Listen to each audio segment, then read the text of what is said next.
बिस्मिल्लाहिर्रहमानिर्रहीम।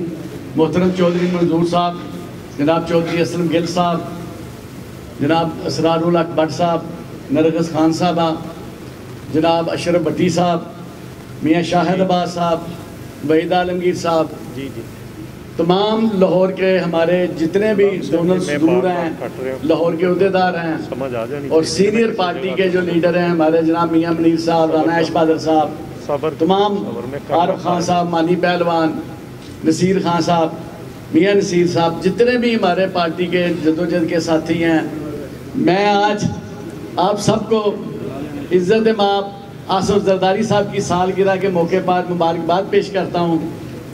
और मैं ये समझता हूँ कि आज पाकिस्तान पीपल्स पार्टी की खुशकिस्मती है। मैं जनाब पंजाब की क़यादत का भी तहे दिल से शुक्रिया अदा करता हूँ, कमरुज़्ज़मान कैरा साहब का, चौधरी मंजूर साहब का, तो तमाम मैं पार्टी के अहदेदारों का, साथियों का तहे दिल से शुक्रिया अदा करता हूँ। और मैं ये समझता हूँ कि मेरी ये खुशकिस्मती है कि मुझे अल्लाह ताला ने ये मौका दिया कि मैं अपने कायद की सालगिरह के मौके पे सब दोस्तों को बुलाया और हम सब इकट्ठे हैं और हम सब एक हैं। बिलावल भुट्टो जरदारी की क़यादत में हमने मिल के जदोजहद करनी है। हम इलेक्शन के लिए भी तैयार हैं, हम तहरीक के लिए भी तैयार हैं। जो हमारी क़यादत हमें हुक्म करेगी हम उसके लिए तैयार हैं। तंजीमें कंप्लीट हैं, जोनल तंजीमें अल्हम्दुलिल्लाह लाहौर की पूरी कंप्लीट हो चुकी हैं। अब सिर्फ यूसी पे जाना है। जी दोस्तों साथियों, मैं हाजी अजीज़ुर्रहमान साहब चंद का बड़ा मशकूर हूँ कि उन्होंने जरदारी साहब की सालगिरह के मौके पर हम सारों को इकट्ठा किया और जरदारी साहब पर बात करने का मौका फराहम किया।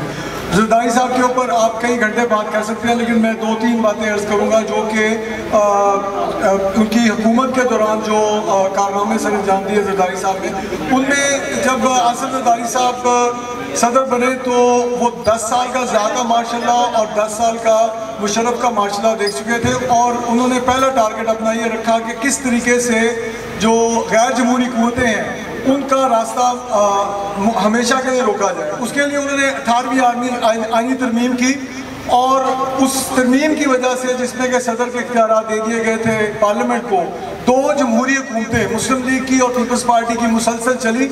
ये दो हुकूमतें जो चली तो गैर जमहूरी कुव्वतों को इस बात का बहुत तकलीफ थी कि उनके इख्तियारात ख़त्म होते जा रहे हैं। तो उन्होंने ये तरीका निकाला कि एक खिलाड़ी को उठा करके उन्होंने वज़ीर आज़म बना दिया और उस पपेट को वो आज उसके ज़रिए हुकूमत कर रहे हैं। लेकिन अब पपेट का भी मज़ा नहीं आया उन्हें, जिस तरह बिलावल साहब ने कहा कि आपको मज़ा आया, तो पपेट का भी इन गैर जमहूरी कुव्वतों को मज़ा नहीं आया। और उस पपेट को मज़ीद उससे फ़ायदा उठाने के लिए आज ये किया जा रहा है कि दिन रात गलगला है कि 18वीं तरमीम ख़त्म की जाए। इस तरह लगता है कि अगर 18वीं तरमीम ख़त्म ना की गई तो पाकिस्तान जो है वो ख़त्म हो जाएगा। 18वीं तरमीम के ऊपर जरदारी साहब और बिलावल साहब का एक मौक़िफ़ आज भी कोई है और वो कायम रहेगा। लिस्ट बहुत लंबी है जिसको बड़ी डिटेल में पीपल्स पार्टी की जो जरदारी साहब के दौर में खिदमात थी उन पर बात की जा सकती है। उसमें NFC अवार्ड, गिलगित बल्तिस्तान को ऑटोनोमस करार देना, KPK का नाम रखना, उसके बाद गाज़ी हकूक़ बलोचिस्तान 100% जो इजाफा किया वेजेस में जरदारी साहब ने, 125% पे पेंशन में, 1 लाख वर्कर जो है वो health worker, so on and on एक लंबी लिस्ट है। लेकिन जो आखिर में जो जिस बात पे मैं फोकस करना चाहूँगा वो सबसे बड़ा कारनामा जरदारी साहब का वो था जो 12 साल पहले उन्होंने किया कि उन्होंने चाइना के स्टेक्स पाकिस्तान के अंदर इकोनॉमिक स्टेक्स जो है वो खड़े कर दिए, जिसके नतीजे में आज पाकिस्तान का मुस्तकबिल महफूज है। जिस तरह शहीद ज़ुल्फ़िकार अली भुट्टो साहब का विजन था कि एटम बम के बगैर पाकिस्तान का इंटरनेशनल पॉलिटिक्स में किरदार महदूद हो जाएगा, और उन्होंने एटम बम बना के पाकिस्तान को फॉरएवर प्रोटेक्ट कर दिया। और मोहतरमा बेनज़ीर भुट्टो का भी एक विजन था कि अगर मिसाइल टेक्नोलॉजी को हमने अडॉप्ट ना किया तो हम पीछे रह जाएंगे। इसी तरह जरदारी साहब ने आज से 12 साल पहले ये हिसाब लगा लिया था कि अगर चाइना के इकोनॉमिक स्टेक्स यहाँ पे ना खड़े हुए तो 12-15 साल बाद पाकिस्तान ज़ीरो हो जाएगा।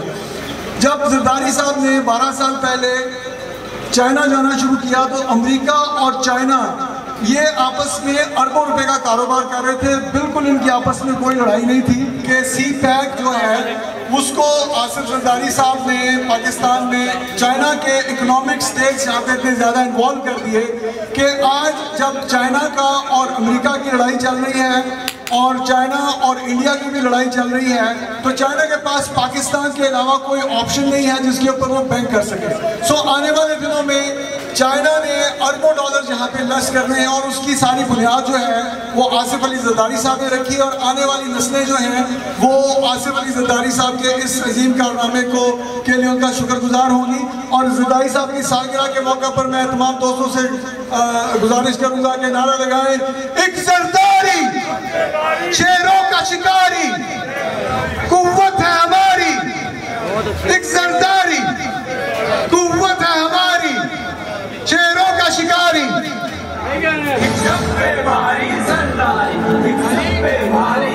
YouTube पर गूगली न्यूज देखने के लिए youtube.com की सर्च बार में गूगली न्यूज टीवी टाइप करें। गूगली न्यूज के पेज पर सुर्ख रंग के सब्सक्रिप्शन वाले बटन पर क्लिक करना ना भूलिए। YouTube पेज पर अपलोड होने वाली वीडियो से बाखबर रहने के लिए बेल आइकन पर क्लिक कीजिए। आपको हर नई वीडियो के बारे में नोटिफिकेशन मौसूल हो जाएगा।